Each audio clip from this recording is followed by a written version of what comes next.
Good evening, everybody, and welcome to our sixth webinar in our Forestry Solutions webinar series. I would like to introduce you to our chairperson for tonight.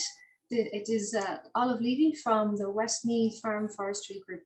Thank you, Olive. Good evening, everybody. Thank you, Alex, for that introduction. We've had a huge interest in tonight's webinar, which is really exciting, and thank you all for joining us this evening. We have a fantastic lineup of videos and speakers for you tonight on continuous cover forestry, which is also known as CCF and close to nature forestry. The reason for this will become apparent as we go through the evening. Before we get started, I'd like to remind you that you can ask questions at any point throughout the webinar using the Q&A function at the bottom of the screen. Our panelists will provide a written answer, or we will discuss your question in the Q&A session at the end of the webinar. So what is CCF? In its most simple form, CCF is a forest management system that allows for the production of commercial timber while maintaining the overall forest ecosystem. I'm sure the experts are going to give you a much clearer, more detailed explanation of what CCF is. But for me, when I started out, it took me a while to get my head around what it meant, and particularly about tree selection, until someone explained to me that CCF is the removal of trees that have reached their full potential, thereby allowing others to reach theirs. And this just made a lot of sense to me, and I think that's when it kind of all clicked for me. But I'm going to let the experts now take you through through CCF, and we can get started. So first up is a video that was filmed in my own woods, where we're just starting the CCF transformation process. You'll hear from myself and two members of Pro-Silva Ireland, which is a national organisation that promotes close to nature permanent forest management. Manus Crowley is a forester and secretary of Pro-Silva, and Byrne is a woodland contractor and chair of Pro-Silva. So Alan, whenever you're ready, you can start the video. Thanks.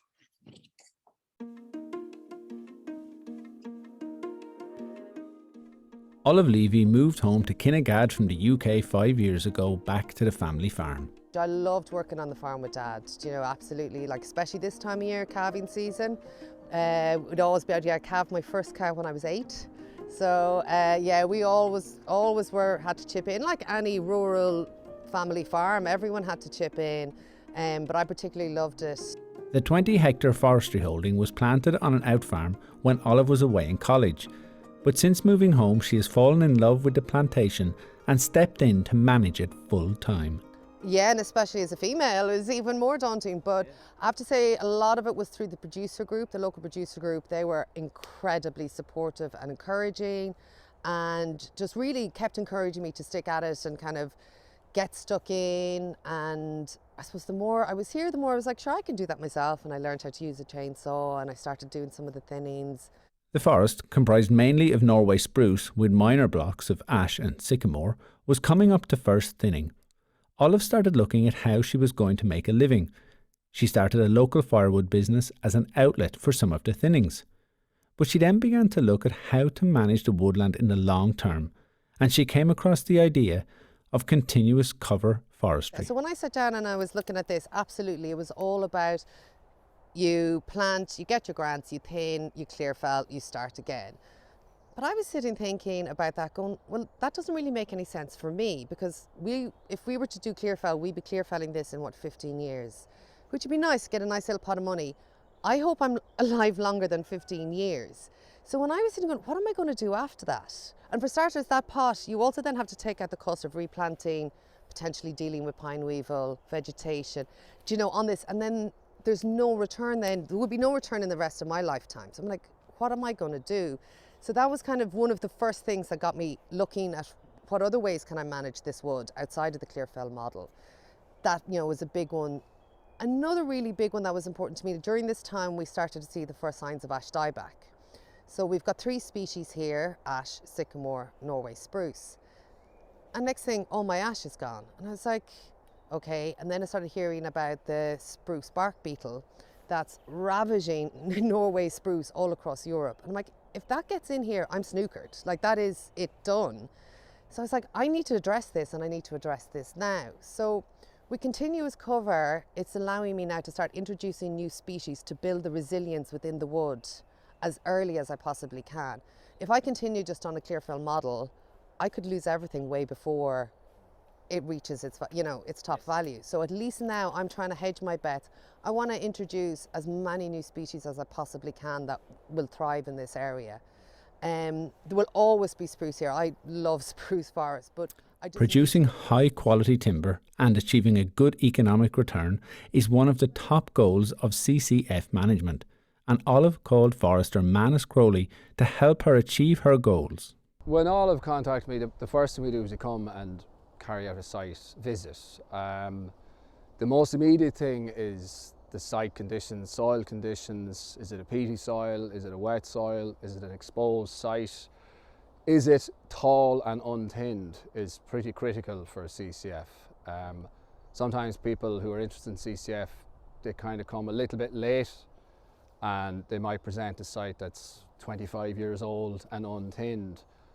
It's not that it's not possible to do it, but it is definitely harder, because once you start tinning and opening up a woodland, you do introduce an element of potential for wind blow on a site. So that would be one of the first things. But if a site has peaty soils, it's slightly less stable.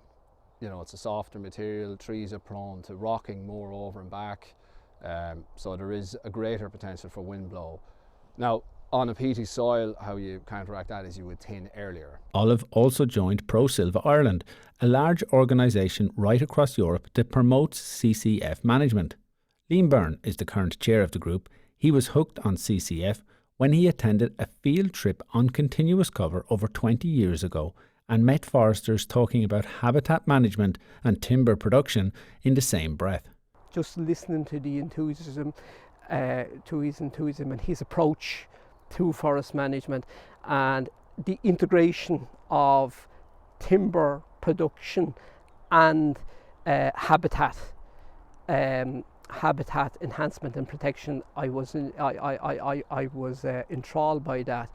Hugh Denman was there that day, and he was talking about red squirrels and timberjack harvesters in equal measure, and timber production and birds nesting in the forest. Whereas before that, it was always seen as cutting trees conflicted with the protection of a forest, and to think that we could integrate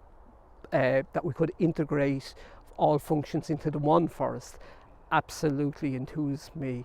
And so that was back around 1999, 2000. So from ever since, we've been on a journey. Manus has been working with Olive since the first thinning on site, and they've been implementing CCF principles from the beginning. The very first intervention is relatively similar to a standard first thinning. There's a few subtle differences in that you would possibly have slightly wider spacing between the racks. A typical standard first thinning would be a 1 in 7, whereas with CCF you might try to push it to 1 in 8 or 1 in 10, whatever you can support. If you think about it, you've obviously left more trees in between the rack to work with in future, so potentially you have a longer period to have trees in the stand. Slight subtle differences would be removing larger trees from the stand earlier in the rotation. A conventional harvester would want to keep these trees because when you bring it to sawlog clear fell stage, you know, they can be bundled into sawlog, whereas we're trying to retain the stand for as long as possible. So by removing a larger tree, you're releasing the smaller trees around it, allowing them to grow to be larger trees. A typical crown tinning approach. This tree here is a very high quality sycamore tree. You can see it's got quite a clean stem up to about 5 or 6 meters. There's only a couple of branches up there, so it will produce a lovely sycamore sawlog in 40 or 50 years time or more. So what we do is we mark that tree for retention, so we use a white paint on that tree just to identify that as a high quality tree. The reason for doing that, it actually helps the harvester operator to know that this is a high quality tree and that's the tree that needs to be protected in the stand. So now we have to select the number of trees that we'll take away from that tree to release its crown in the canopy. And Liam, with the from an operator's point of view, do you always use? Is this the colour system you always use, Liam? Yeah, generally, and there's actually a Pro-Silva protocol, marking protocol on that, and generally white is denotes and identifies long-term retention trees. There may be other colours used, other owners, foresters may use colours like blue. The most widely recognised is white, I think we practice widely. And then we use a more fluorescent colour for removal, very often orange or pink. That's easily seen and identified from a distance. One of the aims of CCF is to encourage natural regeneration of trees on site. These might be seeded in from nature, or the owner will undertake underplanting to diversify the species on site. Well, it's initially because we really are very limited. We just have, well, now 2 species here. I am going to do a lot of underplanting over the next few years. That's kind of the key aim, and that is one of the things with the grant system. You do get grants to with the underplanting. But like I'm already seeing beech saplings coming up in under the sycamore, so the idea is to kind of nurture them along and allow that to have seed. There's loads of jays here and they're all bringing in, I'm finding little oak saplings coming up around as well. So the more we kind of open it up and allow space for these to self-seed. So ultimately the idea is in 15-20 years it'll all just be natural regeneration. And then but that allows it to be resilient to climate change as well, because it's species and individual trees that are able to cope with what's going on in the environment right now are the ones that will grow. So actually you're increasing your resilience. By managing a site under CCF, you're building resilience into a stand, because generally with them we're going to have multiple species in the stand, multiple ages, multiple sizes. So you can have large trees, small trees, big trees, trees of all sizes, diameters, trees of all species. You imagine if a massive storm event happened here in the wood tomorrow and we had a fully transformed woodland, and all the medium-sized trees or the very large trees get blown down. Every one of them do. But we still have all the really small trees and all these other trees, you know, so we still have a forest here and it'll eventually recover and come back to something else. Or if a disease comes in that only attacks sycamore, but sycamore is only a component of the woodland and they're spread all throughout it, and we've 8 other species in the forest. So from a resilience point of view, it's definitely better. You know, the aim is to have an entire woodland full of different species of trees at different levels, and you can pick which ones you want to take this year, you want to leave, and that just opens your market. You know, you're in control, you've got your product. CCF is always aiming to return a consistent income to the woodland owner, but it can also deliver on a number of other fronts. There's multiple functions of a forest. Critically here, from an ecological point of view, there's a watercourse that flows along the boundary of the site that eventually connects with an SAC or a European Natura site downstream. And even within the site there are watercourses. So not even talking about commercial benefits or anything like that, but purely the act of not clear felling the forest is protecting those watercourses. When you clear fell a stand, obviously you've totally exposed soils, the rain lashes down and siltation, sedimentation is washed straight into our watercourses, ends up in our trout streams, eventually into the lakes. You know, so there is a significant impact from forestry that needs to be managed, and equally it can be managed in clear fell systems as well. Like there's mitigation of setbacks from rivers and that. It is harder. For the owner, the costs after clear felling of replanting a stand can be significant. On paper, we always say it can be like 10 to 20% of the cost is required to replant it, but it's not even that. It's the loss of financial return over that period. You know, you have a full 20 years after clear felling where you get no money until the next thinning. I'm still just at the very start of this journey. We've just completed our first thinning. But the way I look at it is, I'll have a much more consistent and regular income from it. So I can be able to control that rather than this kind of one massive big peak and trough, and like who knows kind of what's going to happen in the future. So the idea of a more stable income is very appealing. Managing forestry is a new option in the long story of family farming for the Leavys, and one that Olive is looking forward to. That's one of the reasons why I love actually managing this, is that kind of that legacy. Like farming's been in our family for generations, and to be able to kind of continue working the land by managing this forest, I think it's a great sense of continuing that legacy, and you don't have the same pressures and financial input that you need if I was to try and set back up into more conventional farming. So this, I think, is a perfect kind of way of staying in farming without those additional pressures.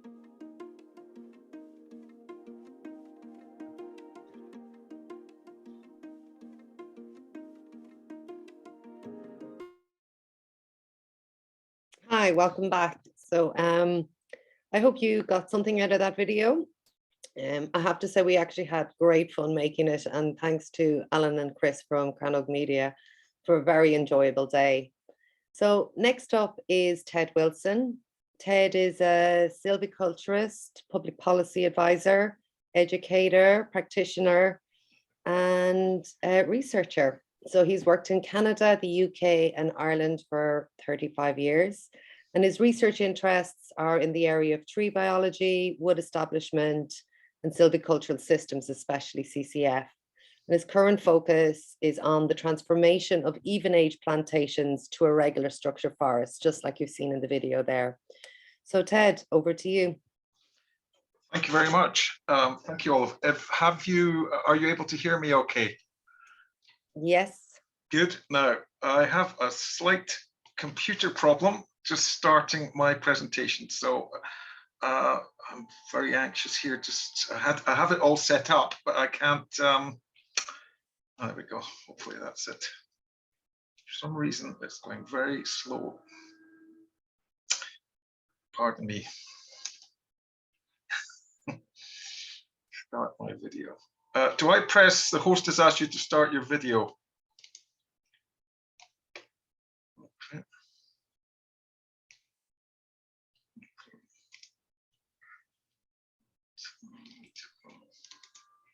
That's great. We can see you now, Ted. Have you got the presentation? Not yet. Okay. Okay, I started it. Sorry about this. And do I need to now do the share screen? Yes. Okay, right. Okay, sorry about this. Share screen 2, there we go.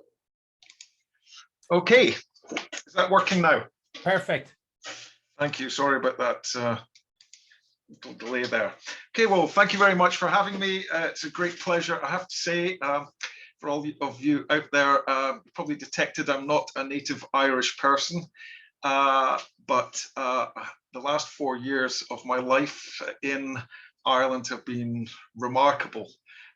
It's just been so exciting to be part of this whole movement that's now going forward, and all these exciting developments in continuous cover forestry. I just hope that the work I eventually present at UCD helps move things forward and encourages more people to get involved in CCF. So this evening, I'm just going to run very quickly through some points which actually support what's just come in the video. And I'm going to start off with some definitions and concepts. 3 basic definitions: continuous cover forestry, the concept of stand transformation, and then a very important term that we use in CCF management, which is one of the ways we regulate it, maybe from a technical and scientific way, is the concept of basal area. And then I'll run through some of the basics of the research I'm involved with. A few comments on tree marking. Now, again, this was in the video earlier. It's one of the most interesting aspects of CCF is when the individual forester or the woodland owner gets to grips and makes individual tree decisions. And the way that we nurture our forest to achieve all of these multi-functions that we've been talking about is through picking the right tree at the right time. And so having skills and knowledge in tree marking is absolutely essential to doing CCF. So I'll talk about that and some of the training we've been doing, and then we'll have some conclusions. Okay, So here are some technical definitions about CCF, and I'm going to have to just go very quickly because of the time constraints. So continuous cover forestry, as we've already heard, is the use of silvicultural systems whereby the forest canopy is maintained at one or more levels without clear felling. And another definition from Anya Lagoon at UCD is it's a management option in which canopy cover is maintained continuously. The soil is never exposed and clear felling is avoided. Now, this one is really relevant today because soil conservation has become critical. And we know that forests are a major store of carbon. So it's not just the carbon in the trees themselves, but it's the carbon that's stored within the forest. And if you maintain a permanent forest cover, you're preserving and conserving the soil. And that has not just for carbon, for nutrients, for water, lots of other things. A lot of the benefits of CCF are actually what's happening below the ground. And it's as much about the ecosystem above ground as the ecosystem below ground.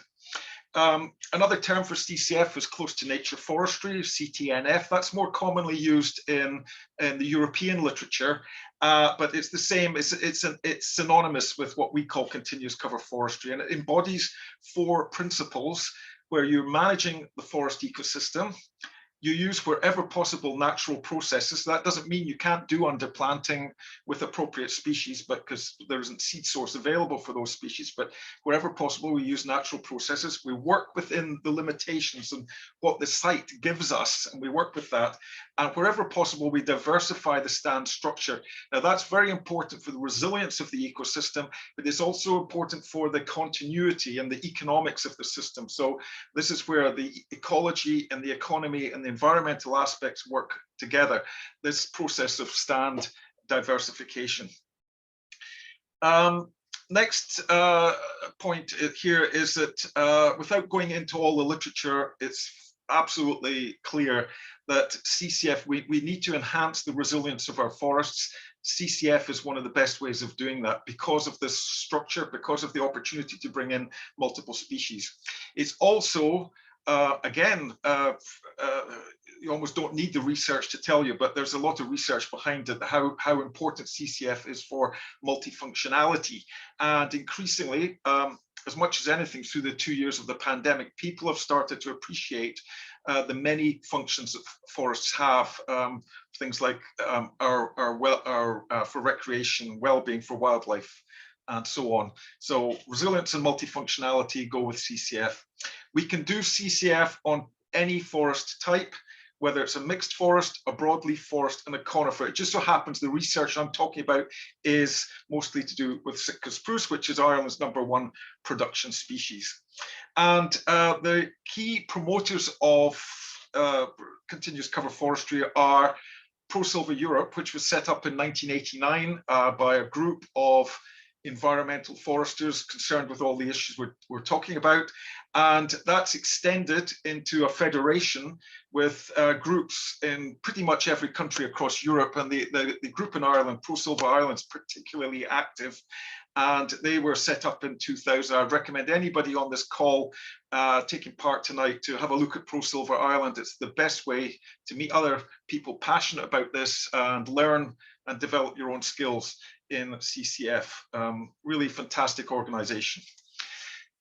So stand transformations, the next term. Well, this is a planned program of steps. So while we think of CCF as being something that's maybe a little bit soft and ecological, actually underneath it, there are some well-established protocols and steps that you have to go through to achieve the desired outcome for the forest. And so in most cases, we're starting with a forest that was planted, and we have to move it from an even-aged forest as a regular crop to this diversified structure. And so that process is a planned program, and we call it transformation.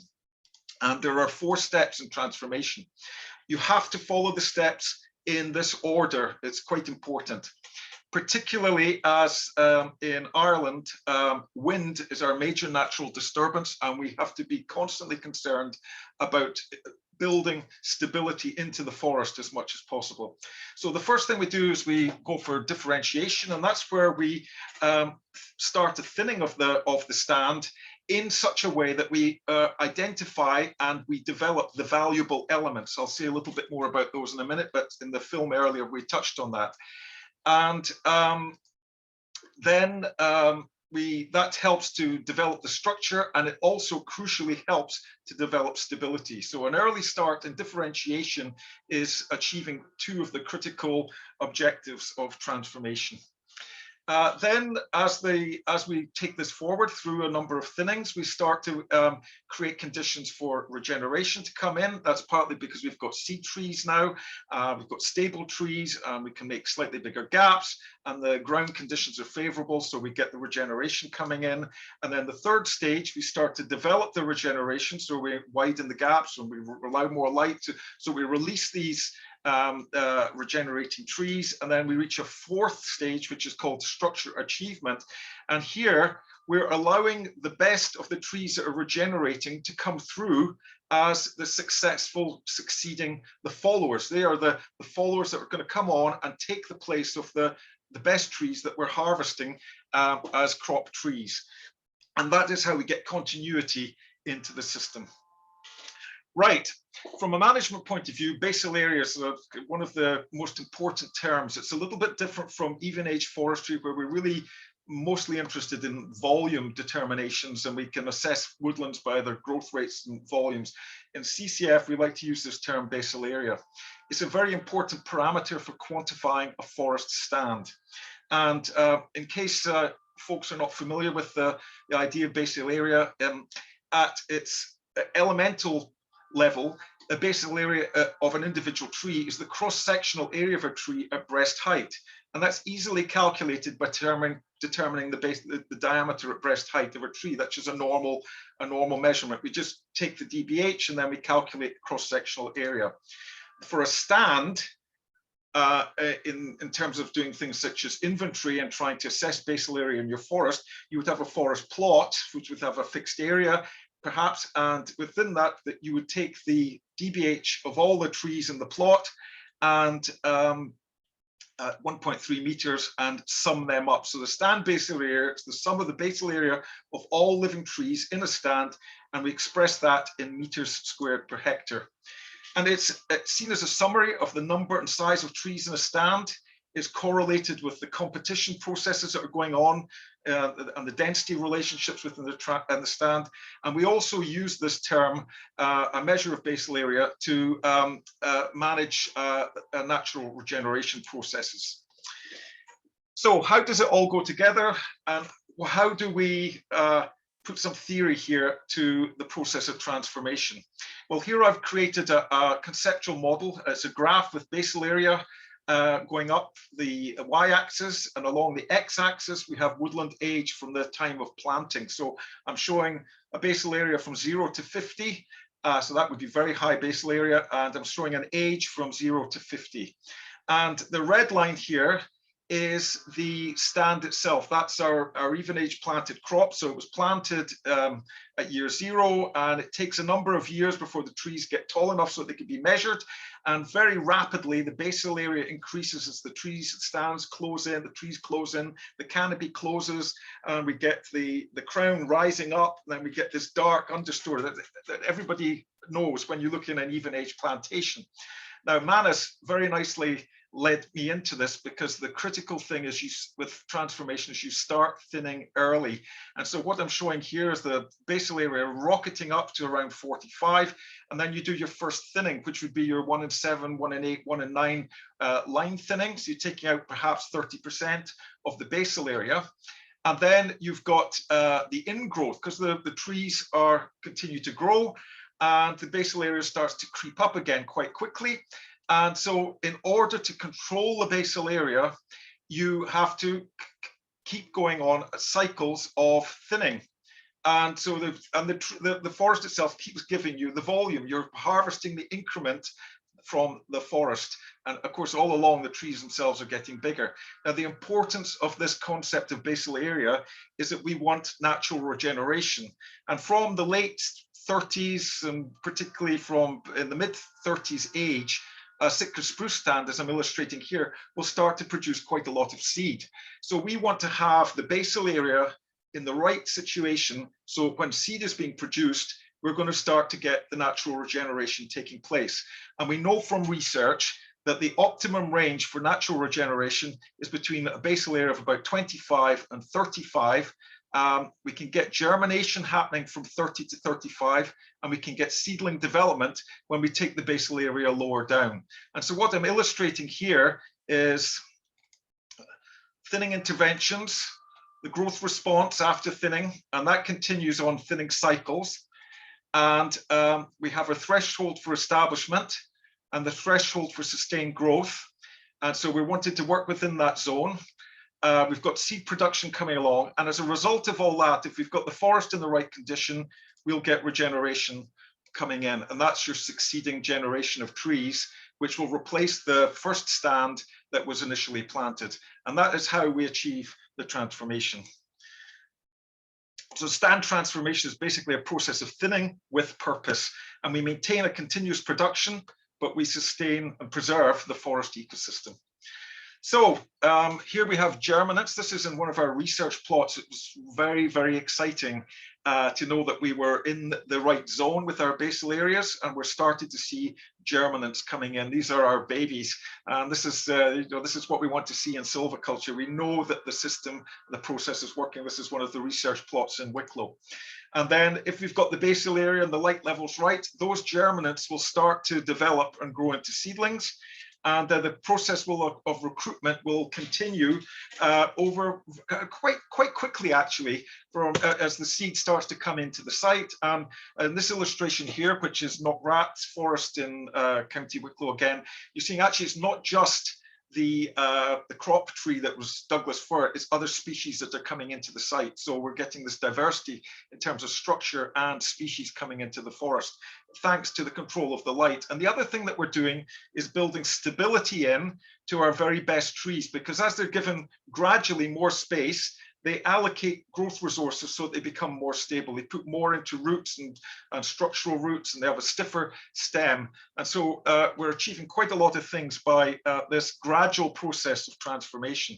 And eventually you start to get to a situation like this. This is a Douglas fir stand close to where I am right now at home in the Lake District, where you've got wonderful trees coming to fruition for timber, and you've got the follower trees coming along behind. They're the ones we've nurtured through the natural regeneration process. And then when we harvest those crop trees, we get we create gaps, and we get the continuity because we get the regeneration seedlings coming in. And so this is a very nice illustration of all the sort of stages at a late stage in the transformation. Right, so if we get all that right, what we're actually going to achieve in silvicultural terms is we're going to sustain the timber production, very important for the economics.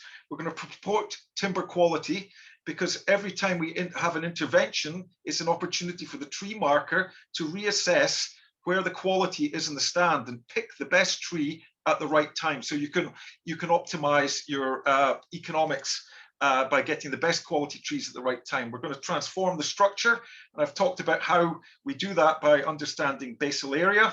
And then we also promote anchorage. I'd like to say more about this, but there's not going to be time.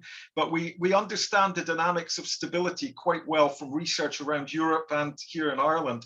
And so we know through inventories we can assess whether we are thinning enough or not enough, and we can work within these optimum ranges. So we have a measure called height diameter ratio, and that's where we get the best idea of building stability into the stand. And then the other thing that we do through all of this is we can retain habitat and biodiversity attributes. Right, so the research I'm involved in has two parts. The priority that we have is to build an evidence base to support stand transformation from what we call rotational forest management systems to CCF. And the main part of the study is to compare conventional thinning with alternative thinning regimes that are associated with stand transformation. And this is very much focused on the silviculture, looking at forest dynamics, but also production, timber quality, how we develop stability within the stands, and some of the impacts that the thinning operations have on the site.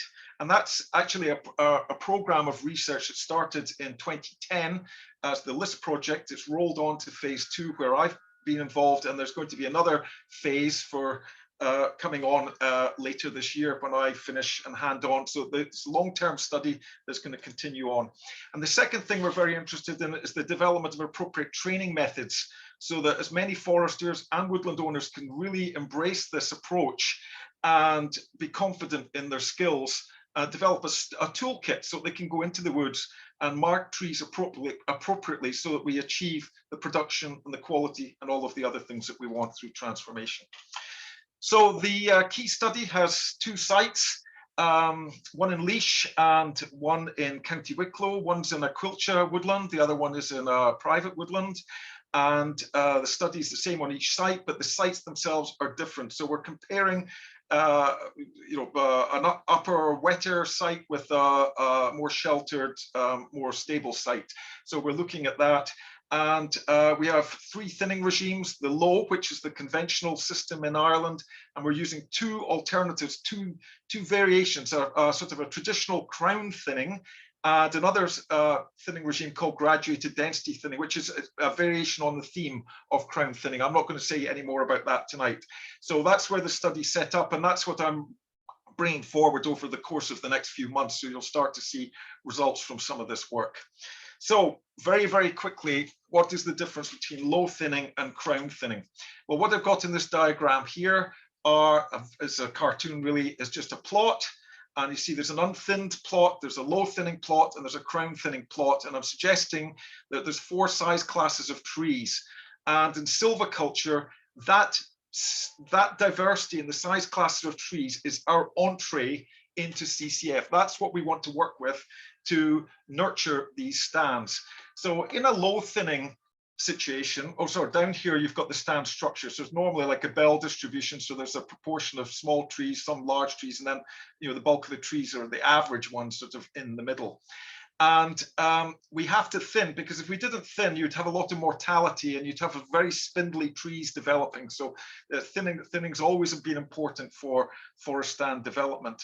But in low thinning, we're concentrating removing the smaller trees.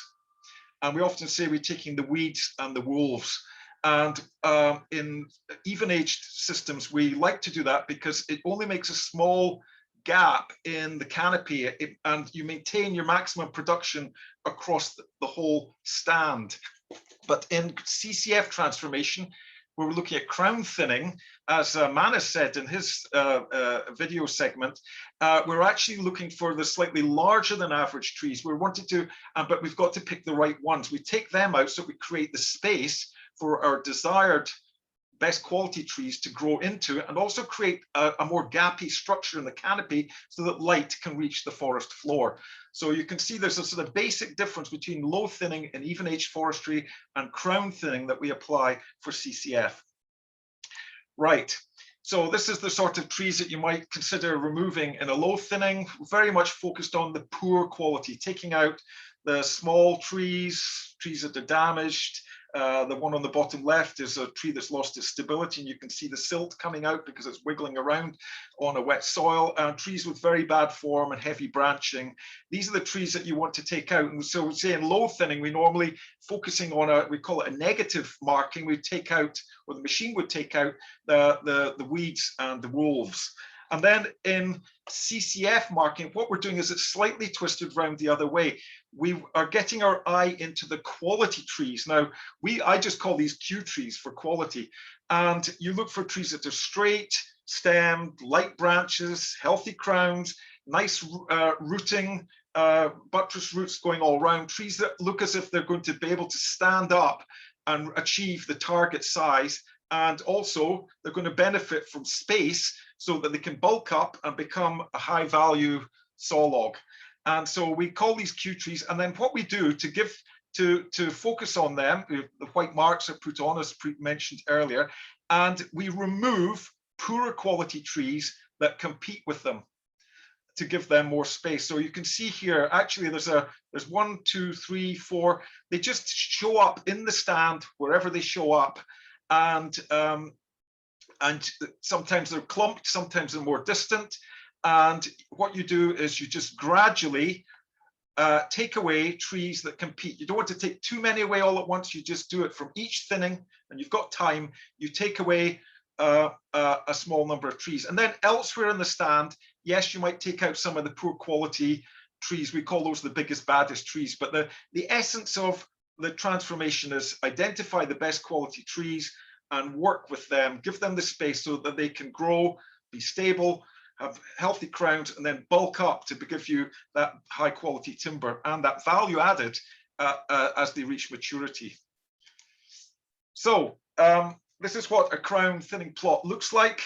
And the green dots here are trees that are identified as being good quality.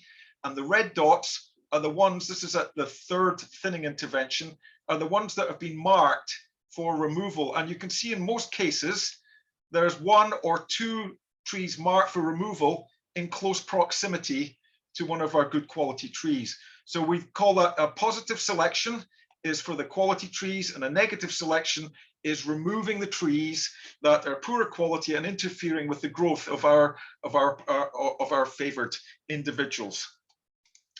Now, we've done some research on this and we realized that it works, because what I've got here is a comparison of just in the dark green here. In 2011, we have a tree that was identified as a quality tree and a tree elsewhere in the stand, just a run-of-the-mill tree that had the same diameter at that point in time. So that's 10 years ago. And we followed these trees forward. And you can see that the average quality tree has gained in volume to a greater extent than just an average tree that's not being given any preferential spacing.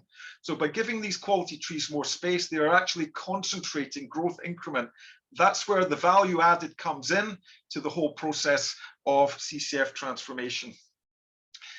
After you've done the thinning, you have a stand that looks like this.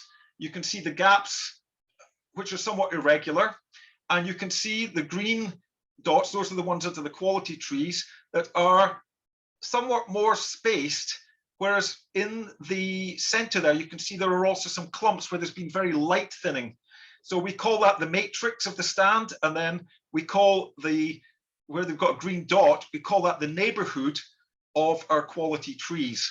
And you can see how this process, after 1, 2, 3, and 4, and onward through the transformation, we're constantly giving the best trees a little bit more space than some of the other trees, but the whole thing works together. So we're controlling the light levels coming into the forest. And I've got this very exciting result here that's almost like an abstract piece of art, where we're looking at underneath the canopy of the stand. And you can see even at the third thinning phase, we've got variation in light levels. That variation is what's going to give us irregular patches of regeneration. So the stand is never going to be uniform. It's always going to be irregular. And some bits will start to regenerate faster. And then over time, the regeneration centers will move elsewhere in the stand. So we've got this constant, we can allow for different cohorts of seedlings to come into the stand at different points of time. That's what gives us our uneven aged continuous cover stand. Right. In terms of production, just to go as fast as I can to the end, overall production, this is from the third thinning at the Fossey Hill site in County Laois.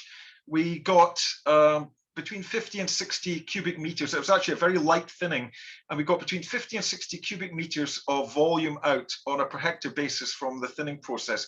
But what's interesting from an economic point of view is that because in crown thinning we're taking slightly larger trees, we found that we got a larger volume of sawlog coming from the crown, which is the red bar here, than in the low thinning. Now, anybody who knows the prices of pulp versus sawlog will see that there's a premium. Even though this is only a relatively young stand and these are small sawlogs, there's still value added coming at the third thinning that feeds into the positive economics of the CCF model. The other thing that's good from an operational point of view is that you achieve your volume with a smaller number of trees. So in the low thinning, to get your 50 cubic meters, we had to take 216 small trees. But with the crown thinning, we only had to take 166 trees to get actually a larger volume. That's because the average tree volumes are smaller in low than they are in the large. That's the difference between low thinning and crown thinning in terms of the size classes of trees that you're selected to take out. So there's some operational benefits, we think, from the system. Right, last point I'm going to make is about training. This is where everyone can be involved in CCF, and I urge you to join Pro-Silva, engage with training, and already we've been running courses, and Chagis is pioneering a series of courses as well. So there are several organizations involved, and you can meet with other people and go through all the things I've just been talking about and learn what is a good tree of the future, and what are its competitor trees, what are the biggest, baddest trees, all the different elements within a stand. And you can start to see and appreciate where the qualities are. You can look for trees that have habitat attributes, for example, for nesting sites, and all these things that you can build into your woodland plan. And here is just the last case study I've got for you this evening, just to show how it's working. I have a plot here. This is in Kildare, in County Kildare, and I assessed the quality of every tree in the plot. The tree markers that then went to mark this stand were fellows who are either very experienced in CCFs or leading practitioners, or had undertaken training in tree marking. They did not know my data. This is completely blind. And so they then marked the stand using the criteria I've been talking to you about.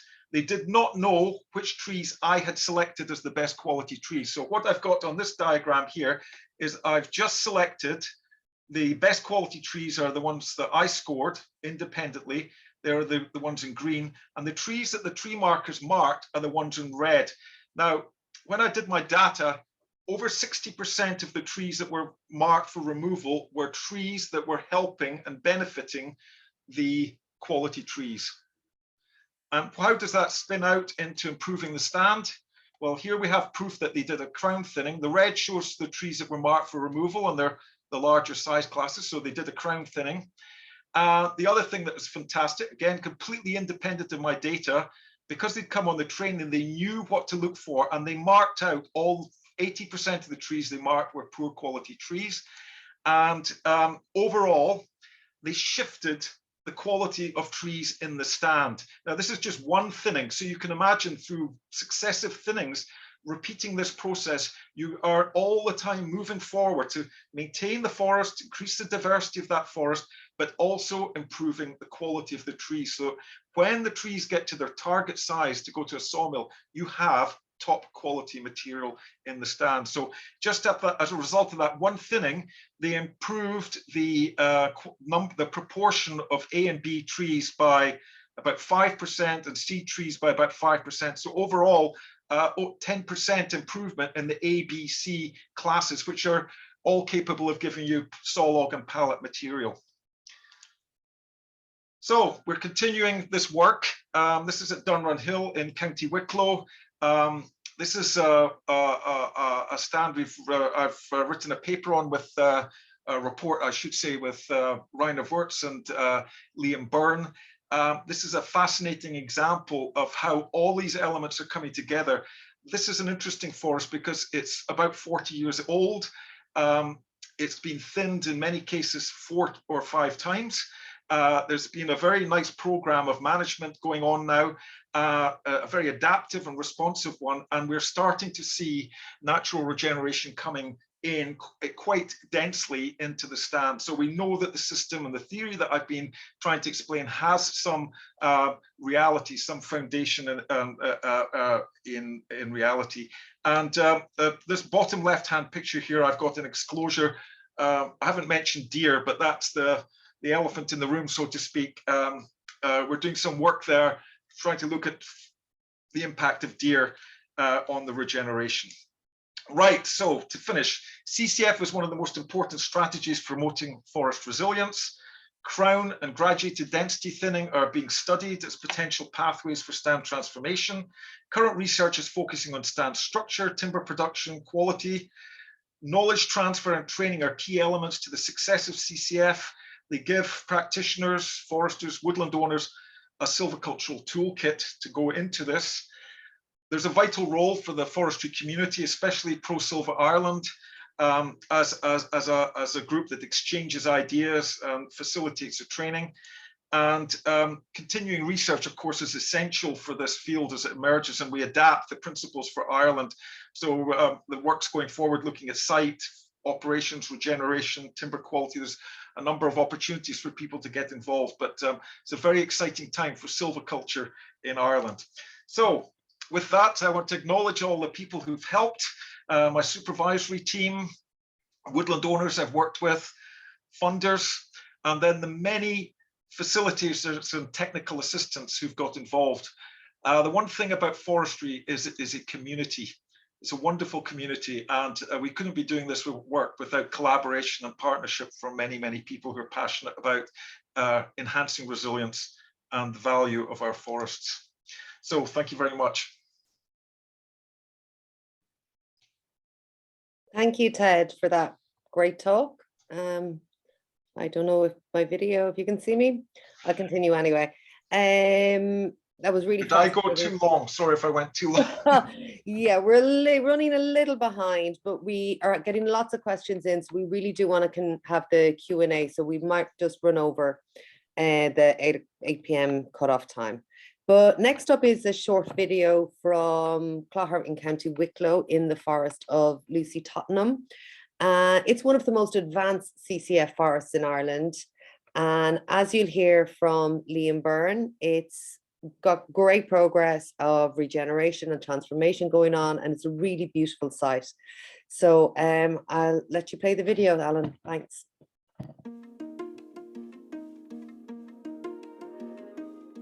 Long before he heard of continuous cover forestry, Liam Byrne was working in the woods with his father. Just simply measuring the lengths to be cut by the chainsaw would have been one of the very first jobs, following Dad with the chainsaw and just measuring the length where the log should be cut. That was the very first job. Liam Byrne of Larry Byrne and Sons Timber Limited. We're a forestry and timber business based in Glenealy, County Wicklow. Liam is a firm believer in the ability of CCF to deliver multiple outputs, from quality timber to a range of benefits for the ecology of the woodland, and he sees the role of Pro-Silva Ireland as facilitating knowledge transfer for all stakeholders. It's the sharing of ideas and information and energies.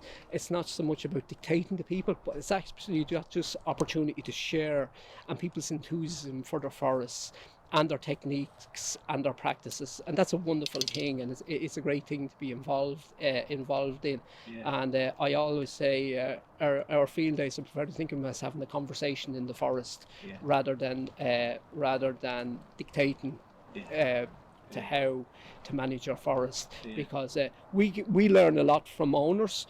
The one thing is, a forest owner is the person who actually knows their property best of all, and I think particularly for any good forest management, but I think particularly for CCF, given the longevity and given its the vision that is needed and the commitment to it, actually the owner plays, while we talk about foresters and we talk about contractors and we talk about educators, it's actually the owners, the custodians and the custodians of the forest. It's their commitment to it that actually provides the greatest opportunity for the long-term development of our forests, and they should be always front and centre stage. One of the key drivers of regeneration in a woodland being managed under CCF is light reaching the forest floor.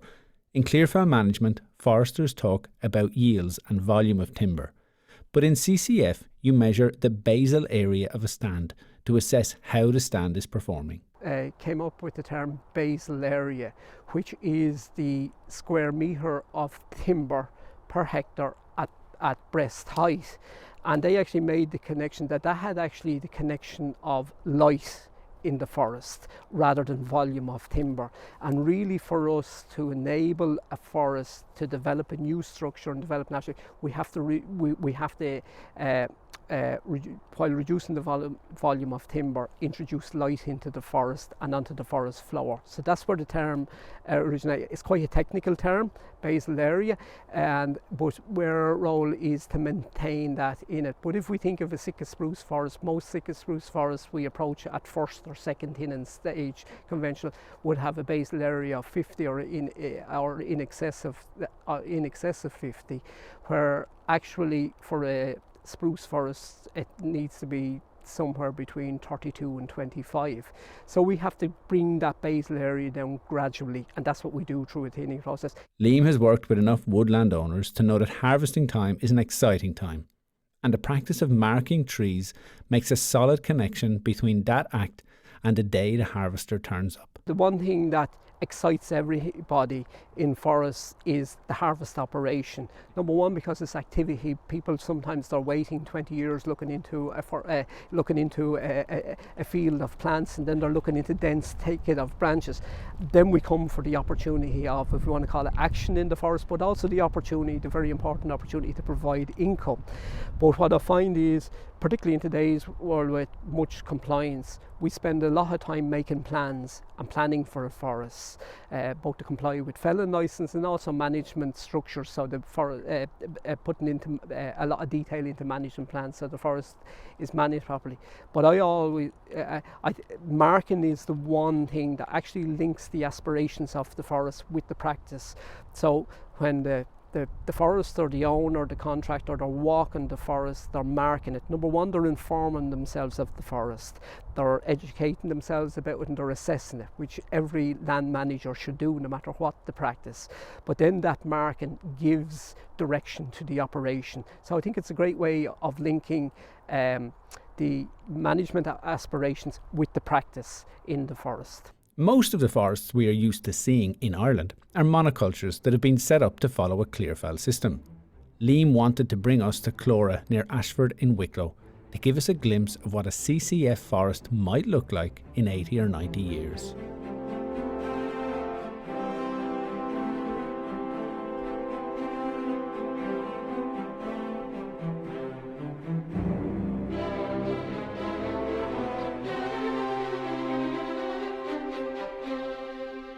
This estate has been managed by the Tottenham family for generations and has been committed to CCF for the last 17 years. You can see here we have some fine Sitka spruce and Douglas firs.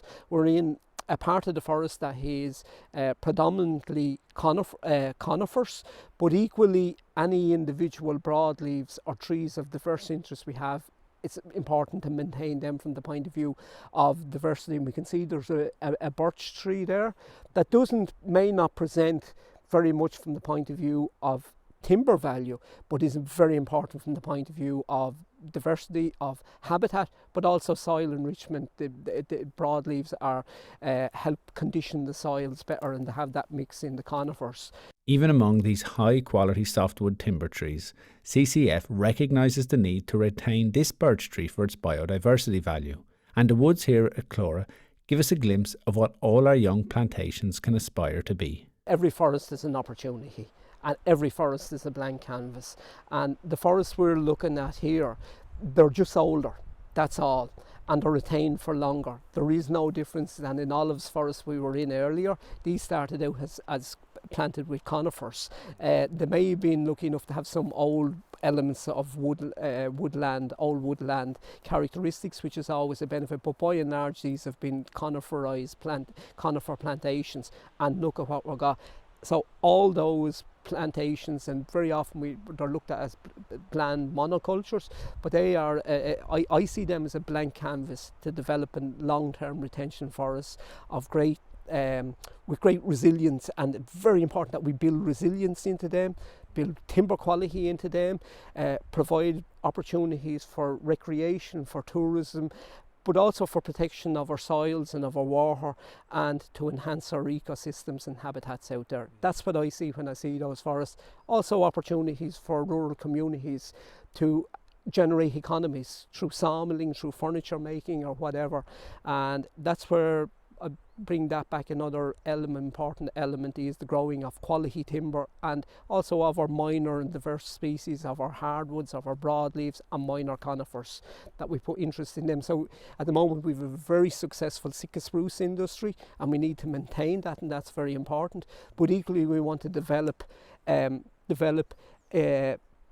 local industries where we're adding value to our minor conifers and our broadleaves. So they're the opportunities that all these forests provide. The woods in Clora are breathtaking.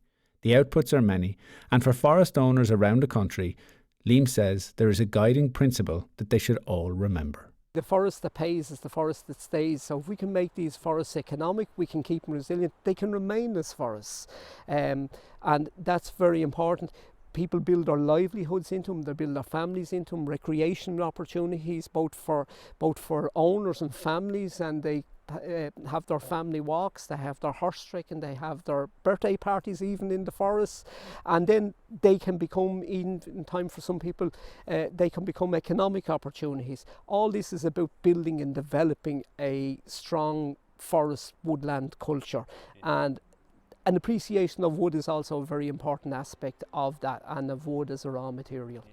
Yeah. So you've been teasing us, we're going further up into the wood. I think what we'll do is we'll move up to a higher spot, and we might get the drone up and catch some of this gorgeous evening light. Yeah, we'll move up to where we have some nice old veteran Scots pines with mixed regeneration underneath them. Lovely, thanks Liam.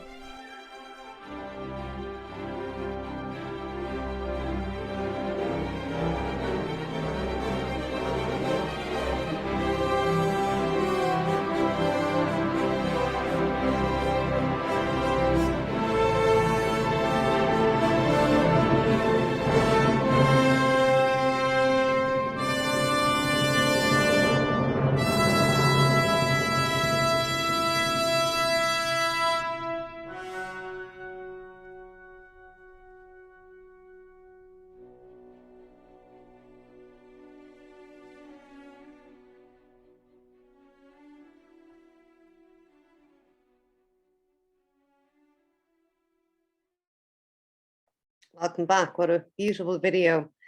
I'm just going to press on. We've got one final presentation. It's a short presentation from Robbie Windle. So Robbie Windle is an inspector with the Forest Service, and he was instrumental in developing the CCF scheme that the Forest Service provides. And up until quite recently, he was overseeing all of the CCF applications. Now, Robbie wasn't sure he was going to have right internet connection, so he has pre-recorded his talk. And so, Alan, if you can play that there now, that would be great. Thank you. Good evening, everyone. My name is Robert Windle. I'm a forestry inspector with the Department of Agriculture, Food and Marine. And the subject I'd like to cover this evening is about continuous cover forestry scheme. So the scheme was first proposed by both Pro-Silva and forest owners who wanted grant aid to cover operations that were doing in their transformation of their forest to continuous cover forestry. So initially, it was proposed by the department that we'd have 30 individual pilot projects. These were to be spread out over 10 projects over 3 years. But the demand was there and such that we done the 30 individual pilot projects in year 1. And ever since then, the demand has been phenomenal. Since 2020, the scheme is fully open to general application. And since then, applications have come flying in the door. To date, we have over 600 hectares approved to enter the CCF scheme. So the scheme eligibility. So all sites must be capable of growing and supporting a vigorous growth and sustainable long-term development of CCF. So it's not just something that's very short term. Therefore, we need certain site characteristics that would lend itself to, not having wind blow and such things on the site. So also it must be achievable without the use or need of fertilizer inputs to encourage natural regeneration and such things. The site must be a free drain and mineral soil, which are best for CCF. And then through past experience from Pro-Silva members and research, they found that peats and deep peats, wet peats, waterlogged sites and glaze, they're to be avoided for CCF, as it's quite hard to establish the natural regeneration. It's not to say that it won't happen, but it's not best practice or suitable for it, you know. Sites that are not capable of growing sitka spruce yield class 14 are not eligible, because obviously the growth is so small on the trees that it wouldn't lend itself to vigorous growth of CCF, but also for the natural regeneration. And then in general, then elevations above 300 meters need to be avoided because of the risk of wind throw. So that's just something to protect, give the department a bit of protection in that, you know, we could grant a site for 12 years and next minute it's blown over year 6. So it wouldn't be good. Forest operations supported by the scheme. So there are lots of different operations supported by the scheme, and basically it's to help pay for these and to help support the forest owner and the foresters and the contractors carry out these different operations. So included in that then, so the most important one, I suppose, initially is, you know, doing an inventory in your transformation management plan to see how you're going to manage the transformation of the to CCF. Then there's different will support, you know, improvement of felling of malformed trees, pre-tinning tree marking, high pruning of high quality trees, what they call frame trees in CCF, and then the felling of additional trees to release these frame trees, of course, and the thinning and respacing to promote growth. Managing respacing of natural regeneration. So sometimes that may only be when the trees are quite young and they're only shoulder height, that you may snap over the top branch of the tree, and that'll help promote the trees around it because it won't grow as vigorously. Also the deer management seats, so high seats for shooting and that kind of stuff. Very important that deer management is carried out on sites with CCF if they are present, because if they're left unmanaged, one, the population will increase, and also two, you'll never get the natural regeneration to take off because the deer will eat it all. Sometimes it may involve, you know, putting up tree tubes or putting up netting around trees so that you're able to enclose small areas of the forest so that the regenerating trees can actually get off and grow. Also in that scarification and ground preparation to basically break up the soil so that there's a seed bed there in the autumn for when the seed drops, they can just get straight into the soil and start germinating straight away. There's also clearance then for invasive species such as laurel and rhododendron, and then, you know, it covers costs of non-commercial felling. So sometimes, you know, where felling needs to take place to promote CCF or the transformation of it, it wouldn't actually pay, and it's coming out of the owner's pocket. So it's help people to support them. And then, you know, you can also do other things like that. So if your part of your forest was formerly coppice or coppice with standards, you can go in and would support the costs of kind of managing that and re-establishing coppice on it. Applying for the scheme, so the application must be prepared by a registered forester. As with all other schemes done by the department, you need a registered forester. In this case, though, for CCF, your registered forester must have experience in doing CCF. So a lot of foresters have joined Pro-Silva, and they've partaken in courses provided by Pro-Silva, and coming in the future, then we will have a training program in collaboration. The department will have it in collaboration with Pro-Silva. To the documents needed for the application. So as usual with a lot of schemes, you have your Form 1 application, and then you've also your location and species map, the existing forest management plan. So what you've been doing up to this point, what management had the foresters received, and then the transformation management plan. So this is something new. It's something for just CCF applications. So it's how you're going to plan your forest to transform to continuous cover forest over the next 12 or so years. And then also your tax clearance certificate, which is kind of standard to all forestry schemes. Transformation management plan. So this is just a quick explanation of kind of what's needed in your transformation management plan. So the management plan has to outline your long-term vision. So your forester will help you with this, and you know, the forest owner gets to tie in on what their vision of the forest over long term is the medium term vision. So how you're actually going to get to your long term vision. So in 5 years, where your forest should be at, the different management works or operations you've carried out to get it to, you know, start getting in some natural regeneration, the thinning operations, that kind of stuff that you've done. And then also a timber forecast is to produce, to predict kind of yields and volumes of timber that you hope to produce in your forest. And hopefully start generating money for the forest owner. And as Byrne is particular to saying, a forest that pays is a forest that stays. So I think that's always very important and true. And then, so the second part then is the potential for continuous cover forestry. So in that, you outline if there's any constraints in your forest, whether it be laurel, rhododendron, deer, and then also the opportunities that your forest lends itself to transforming to CCF. Then if there's any severe and persistent threats, that's to be outlined as well, and how you're going to address these threats.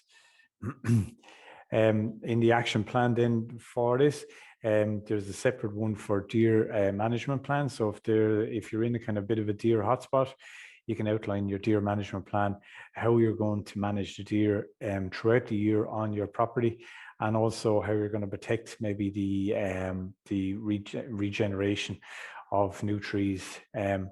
So there's a schedule of actions also. So it's proposed management actions to be implemented over the 12 years. So how each plot you're going to transform it, and the different management operations you're going to do that. So this is the most important probably part for all the different forest owners, and I'm sure you'll be happy to see. So the first intervention, so it's 3 payments to €750 over 3 different payments. So it's €750 paid at year 1, and then the €750 are paid at year 12, the third intervention. And then the second intervention payment, that can be claimed at any time between year 1 and year 12. What I will say, if you plan on clear felling in between, you must notify the department, and then all these grants must be repaid. But say if your forest or part of your forest was subject to wind blow, the grant wouldn't be repaid. And also people, I suppose CCF, we always look on wind blows, you know, creating opportunities. Sometimes if you get small little pockets of it throughout the canopy where the trees can be removed, and we can bring in, you know, either underplant and bring in new diverse species into the crop. So the scheme conditions, it is subject to terms and conditions. They're available, the scheme documents are available on the Department of Agriculture, Food and Marine's website.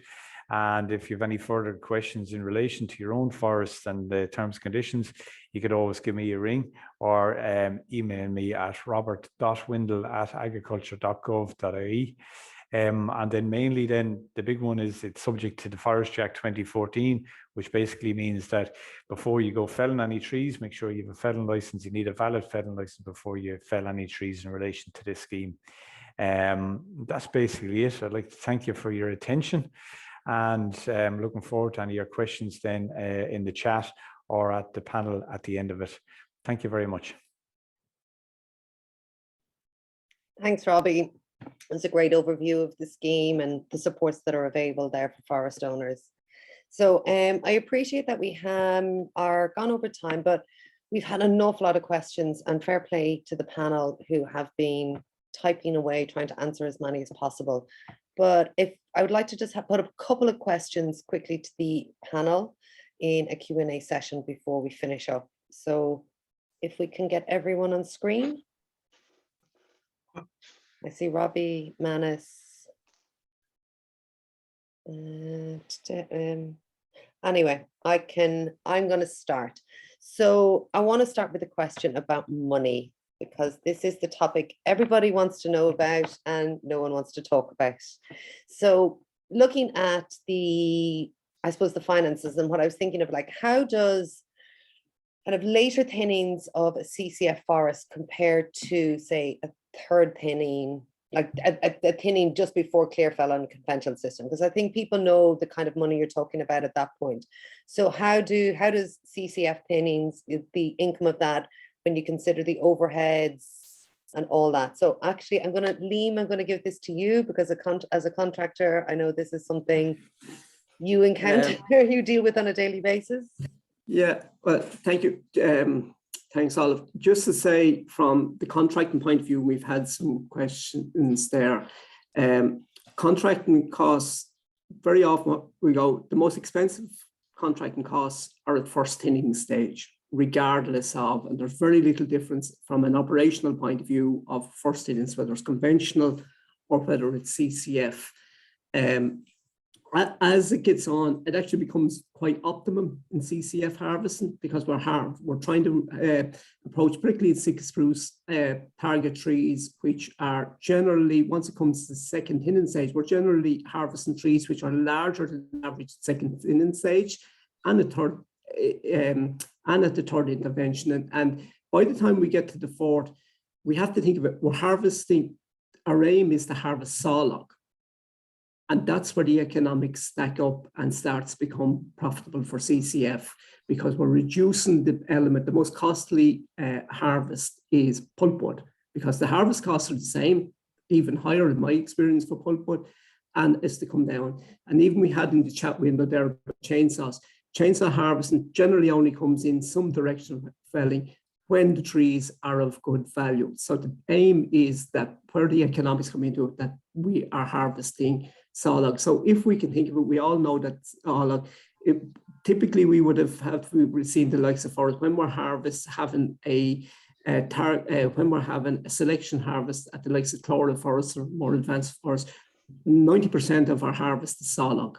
And that's where the economics stack up. So if we do it, that we have intermediate harvest prices, something similar to what subsequent second, third, subsequent thinnings prices are, they'll be higher than clearfell, but we don't have to refer back to the high cost of first thinnings. So it's actually that continual production of sawlog that maintains the economics of CCF.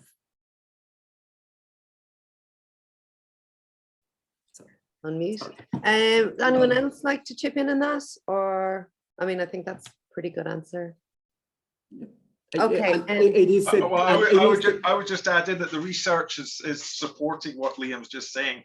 And one of the key things is that you can get a similar overall volume with a smaller number of trees. So the unit cost for the machine is actually lower because it's more or less the same cost to cut a small tree as a big sawlog tree. So I mean, we don't have all the data, but you know, it makes sense that you're achieving the volume with a smaller number of trees. So it's, in some ways, it's more efficient working and with value added at the same time.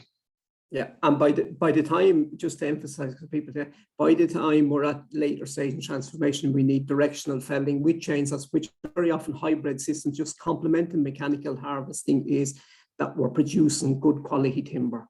You know, we shouldn't fixate on the harvest cost. What we should be focusing on is the growing of quality. Great. There was a couple of other questions that came through that I kind of think are all in kind of the same space. And they're actually about spacing. So it's about the idea that when you get natural regeneration, you get a very irregular pattern of tree growth on the forest floor. And I suppose we're so used to kind of seeing lines of trees. So I suppose the question is, how does this affect, you know, tree growth, but then also the harvesting operations?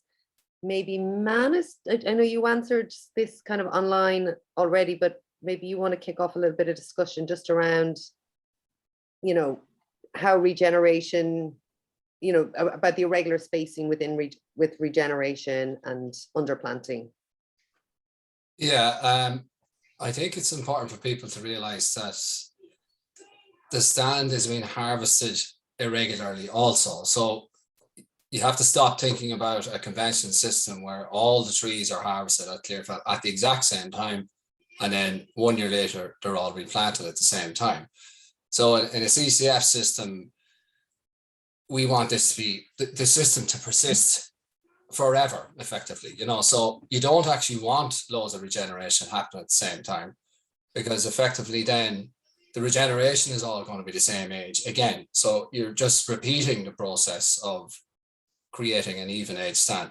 There are systems, not to digress too much, but there are shelter wood systems and other types of systems that do use natural regeneration, but all of the regeneration is the same age, and the forest is replaced, and you've an even age stand again.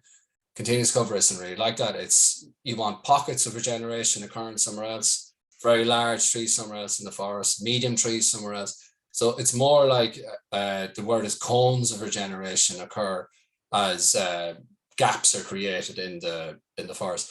It's funny, when you're actually implementing CCF in the early stages, you don't think about regeneration at all. It's not something that we think about.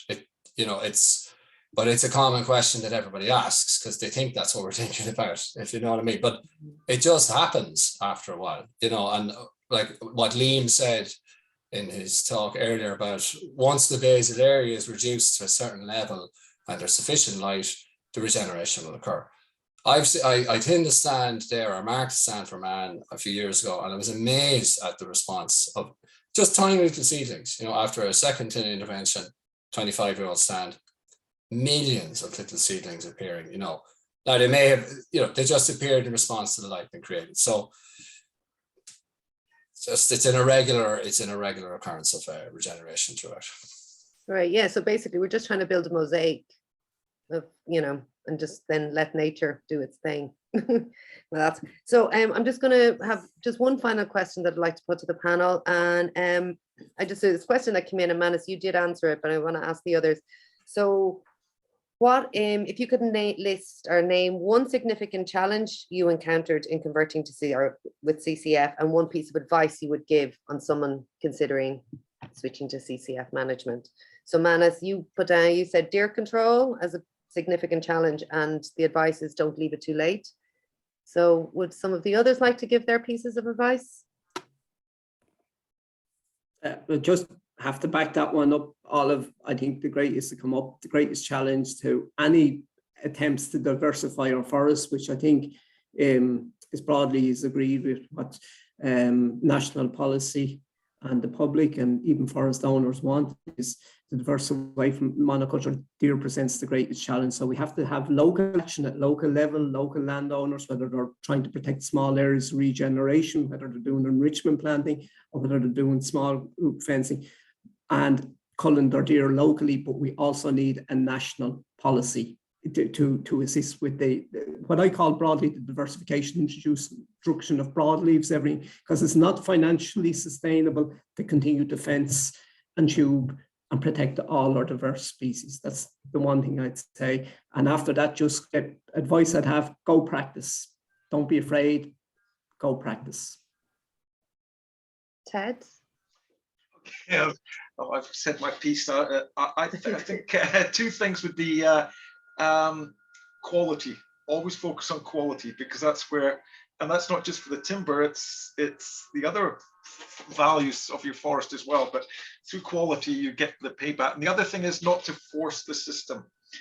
When it comes to regeneration, some people, I've got to get regeneration. But as Manus has just said, if you're controlling the dynamics through your thinning interventions, the regeneration will come. The squirrels will bring in seed, the wind will bring in seed, the jays will bring in seed. And within a few years, if you're patient, all these natural things will just kick in. And that's the wonder of the system. So focus on quality and be patient. Let nature be your guide. Maybe Robbie? I suppose the biggest challenge I see is probably forest owners, foresters, everyone, is the barriers, is the challenges to CCF training. It's a different mindset, and it's just to don't have fear, just get in, embrace it, get back to it. And there's so many good practitioners in it out there: Liam, Manus, Paddy Purser, Project Tuma. They're involved in Pro-Silva there for years. Engage with these people, embrace it, and then just get stuck in and go with it and commit and be innovative with your forest, with your deer management. It's not all just about culling and that kind of stuff, which is important.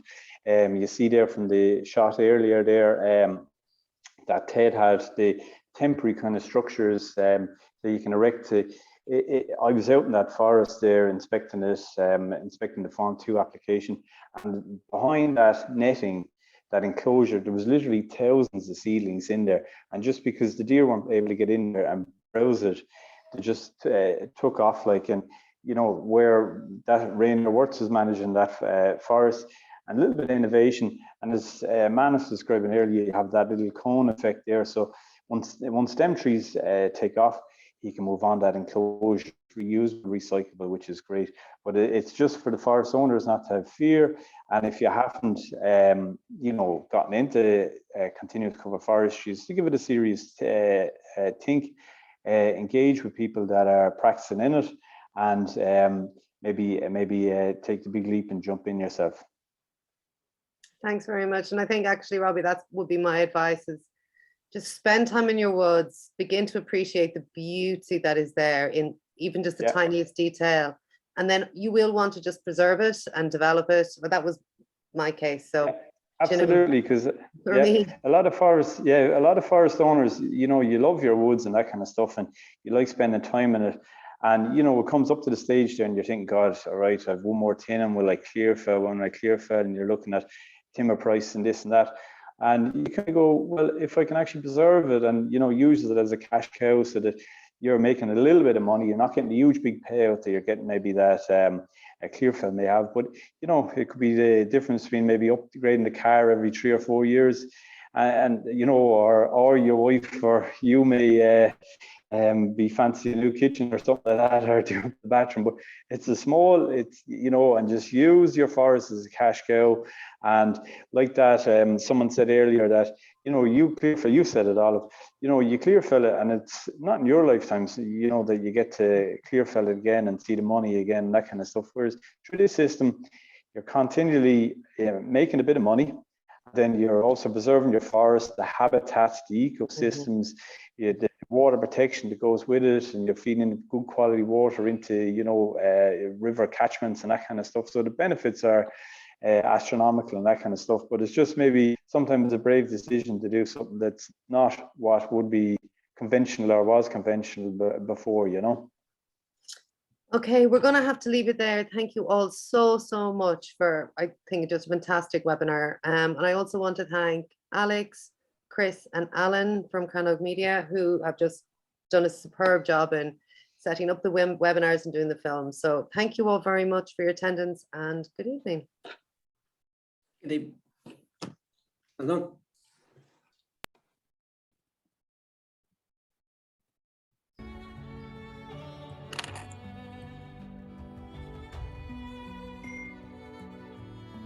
Now,